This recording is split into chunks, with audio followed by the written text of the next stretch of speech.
గాలి ఉంటుందో అక్కడ శివుడు ఉన్నాడు, ఎక్కడ శివుడు ఉన్నాడో అక్కడ శివభక్తుడు ఉన్నాడు, ఎక్కడ శివభక్తుడు ఉన్నాడో పాపం ఆయన భోళాశంకరుడు శివుడు. ఆయన ఇవన్నీ పట్టించుకోడు. ఎవడో మనల్ని తిడుతున్నాడు, ఎవడో మనల్ని చేస్తున్నాడు, ఎవడో. అందుకనే జగద్గురు శంకరాచార్య గారు ఒక మాట చెప్తారు. ఏమంటారంటే, ఎవడో మీ మీద రాయి వేస్తున్నాడు అనుకోండి, ఏదో తిడుతున్నాడు అనుకోండి, అవి మీరు పట్టించుకోకూడదు. వాడు వేసిన దాన్ని పట్టుకోవడానికి ప్రయత్నం చేస్తే నీ ఎఫర్ట్ నువ్వు ఇబ్బంది పడతావు. దాన్ని వదిలేస్తే అది జారి అక్కడే కొడుతుంది, లేదంటే తిరిగి మళ్ళీ వాడికి తగులుతుంది.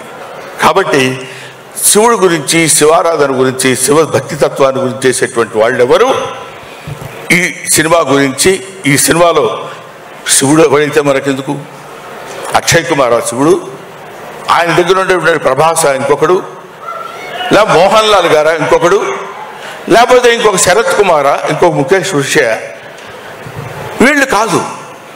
ఆ కథలో ఈ పాత్రలు ప్రవేశపెట్టాలనేటువంటి ఆలోచన మంచు విష్ణు లాంటి, మంచు మోహన్ బాబు లాంటి ప్రొడ్యూసర్స్ కలగటం, వాళ్ళు అదృష్టం.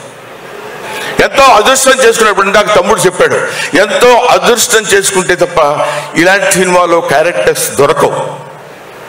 అటువంటి క్యారెక్టర్స్ని ఇందులో పెట్టి డబ్బు సంపాదన అంటారా? ప్రతివాడు సినిమా తీస్తాడు, డబ్బు సంపాదించుకోవాలనుకుంటాడు. ఆ డబ్బు సంపాదనతో చాలా హ్యాపీగా ఉంటాడు. మంచిది.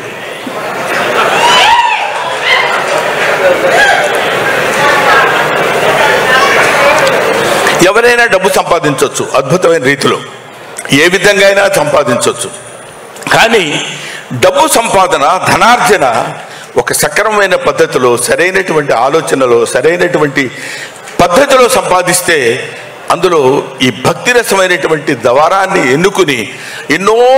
అందుకనే చాలామంది ఈ సినిమా ఏంటంటే మొదలుపెట్టిన దగ్గర నుంచి అన్ని కష్టాలే అన్నాడు ఎవడో. పరమశివుడు ఊరికినే ముక్తిని ప్రసాదించాడు. 10 కాలాల పాటు విష్ణుబాబు కన్నప్పగా నిలబడిపోతాడు అని చేయడానికి ఇలాంటి కష్టాలన్నీ పెడుతూనే ఉంటాడు. మీకు ఇంకొక విషయం, లోక కళ్యాణార్థమై వర్షం పడే ముందు ఉరువులు, మెరుపులు, దడదడలు, సౌండ్స్ తప్పవు.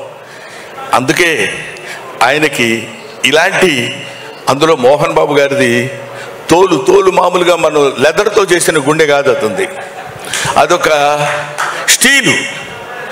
దాన్ని ఎన్నన్నానండి అలా పెట్టి ఊరుకుంటాడు తప్ప కొట్టుకుంటారు, ఆయన్ని కొట్టుకుంటారో అని చెప్పగలిగినటువంటి చావున్నటువంటి వ్యక్తి. దానికి తోడు మోహన్ బాబు గారు ఇన్ని సంవత్సరాల శివపూజ ఫలితంగా తన కుమారుడైనటువంటి విష్ణుబాబుతోటి కన్నప్ప సినిమా తీయాలనుకోవడం ఒక అద్భుతమైనటువంటి ఆలోచన. అది ఆయనకు కలిగిందని ఆయన అనుకుంటాడు. నేను అద్భుతమైన నటన ప్రదర్శించానని విష్ణుబాబు అనుకోవచ్చు, ఇందులో నటించిన వాళ్ళు అనుకోవచ్చు.